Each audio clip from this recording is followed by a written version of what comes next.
சந்தோஷமா இருக்கு நல்லே சொல்லுங்க. சந்தோஷமா இருக்கு நல்லே சொல்லுங்க. துக்கமா இருக்கு நல்லே சொல்லுங்க. துக்கமா இருக்கு சதீஷ்ரா துக்கமா இருக்கு. ஹல்லேலூயா. நல்ல வந்திருக்கிற யாவருக்கும் இயேசு கிறிஸ்து நாமத்தினால வாழ்த்துக்கள். சுமதியம்மா நீங்க போயிடுங்க. போயிடுறீங்களா? போயிருக்கலாமா? எங்க வந்திருக்கீங்க? எங்க பார்க்கணும்? அங்க பார்க்கலாமா? மலை ஜபத்துல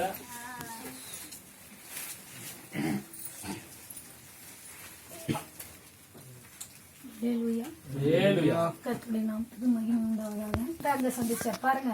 சாயந்தரம் 5 மணிக்குள்ள எனக்கு 20,000 பண தேவையை இம்மிடியட்டா அமைச்சார். யாரோ முன்பின் முகம் தெரியாத ஊழியக்காரர், யாருமே எனக்கு தெரியாது. 3,000 ரூபாய் அவங்க கூகுள் பேல அனுப்பிச்சாங்க. இன்னொரு ஊழியக்காரர் எங்க இருக்காங்கன்னு எனக்கு கஞ்சி இல்லையா, கொப்பளிக்க பன்னீர் வேணுமான்னு கேட்டாங்க. கிண்டல் பண்ணாங்க.